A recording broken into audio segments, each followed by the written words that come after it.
Para sa mga naghihintay ng update kay Stariray doon sa ating project na change engine from 800cc to 1600cc to puro pagsisisi. Ito ang update natin. Ito na, gawin na nating rear wheel drive. Hindi, joke lang. Alateruhin lang ni Kuya. Ito na yung ating iniintay. Kakatingin natin yung mga gilid-gilid niyan. Para magkasya lang. Tsaka na natin patibayin, Kuya, no? Katingin muna, pagkasyahin muna natin, tsaka na nilalagyan ng pampatibay. Opo. It's cutting time. Ito yung iniintay ko eh. Isa mag-cutting disc pa ako, tagal yan. Ito pag nakating ito ng acetylene, gusto. Pinag-naman natin.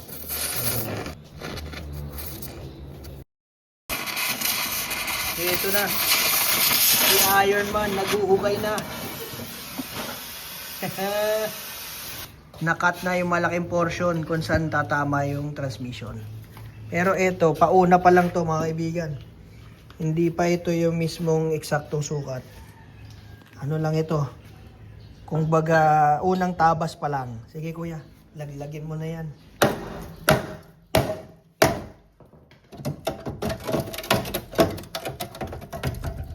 Ang laki na nang nawala. Maluwag na. Ayan na. Mawi-wawi.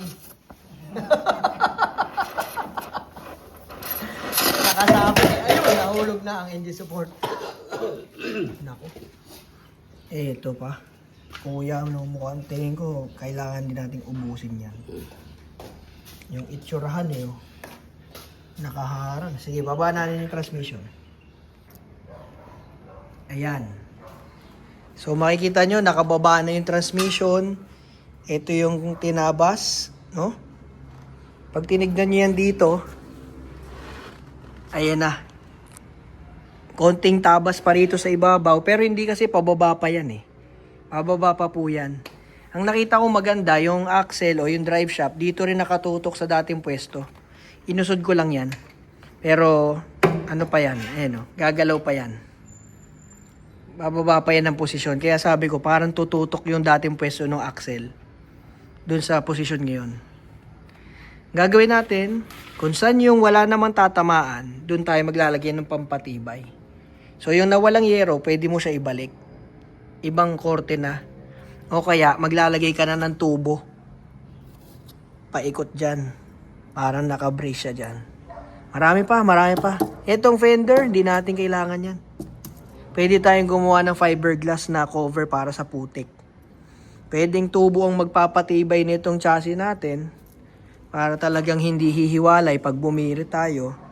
Tapos baka kunin ko rin yung talangka ng big body. Subukan namin isalpak din dyan.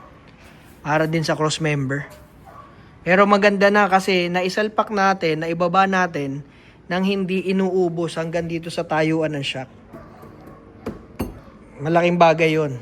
Kasi kung pati ito guguluhin mo, ay talaga naman. Napakalaking tindi ng hirap ng alignment niyan.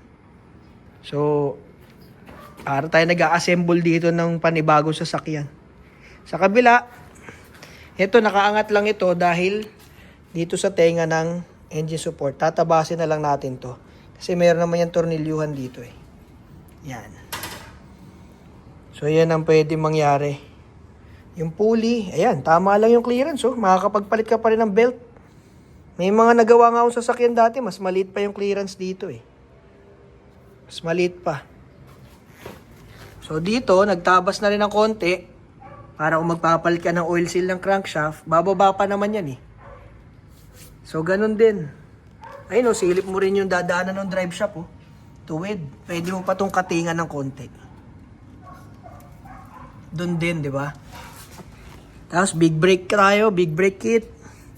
Kung hindi, mga pang modern siguro, Vios, pwede yan. Para madami tayong mabiling pyesa. Kuha tayo ng isang buong pangilalim. Maraming rotor, maraming caliper. Hindi tayo pwede mag big brake kit na sobrang laki kasi Size 14 yung mags natin na SSR. So yung mga Vios, di ba may mga naka-steel rim yan na 14. So papasok pa rin yung old school mags natin. Mag-a-adapter lang tayo ulit kagaya nitong ginawa natin. Naka PCD 100 to 114. Kaya nakakapag-mags tayo na old school. Tapos dagdag na rin sa wide. Kasi naka-wide body tayo eh. So ayan, ito basically, ito yung pang-ilalim ng Alto. Lower arm, di ba? Ayan yung hub, caliper, pang-Alto lahat yan. Suzuki Alto yan, 2010. Kinuha ko yung lahat ng preno ng Alto. Kaya simula nun, di na ako nahirapan sa parts ni Stariray sa pang-ilalim. Puro bago yan. CV joint, lower arm, mga bushing, ball joint, tie rod, puro bago. Brake pads, caliper, pinachrome ko na yan. So ito magiging mas malaki. Mga pang Vios siguro or pang big body rin gagamitin natin brake system. Kasi baka hindi kayanin yung bagong lakas ng ating makina. Kasi yung horsepower ng Alto, doble hanggang triple nitong ikakabit natin ngayon. Kaya magmo-modify pa tayo. So lalakas pa yan. Mag-headers, intake, exhaust, tuning. So talaga kailangan natin ng malakas-lakas na preno. Anyway, yun lang ang good news mga kaibigan. Subaybayan nyo lang kung gusto ninyo. Sa YouTube channel natin, mag-upload din tayo ng mas mahabang video. So si Doc Chris po ito ng EasyWorks Garage. Kita-kita tayo dyan sa shop sa may Barangay Pasiano Highway, Calamba, malapit sa Perpetual Health. Ito po ang ating project na si Stariray. Kinakatay na natin siya. Ayan. Thank you, Sata Tools. Sata Philippines, sa mga tools na ginagamit natin. Ayan. Tsaka sa mga kasama natin na nagbubuo ng project na to. Thank you so much.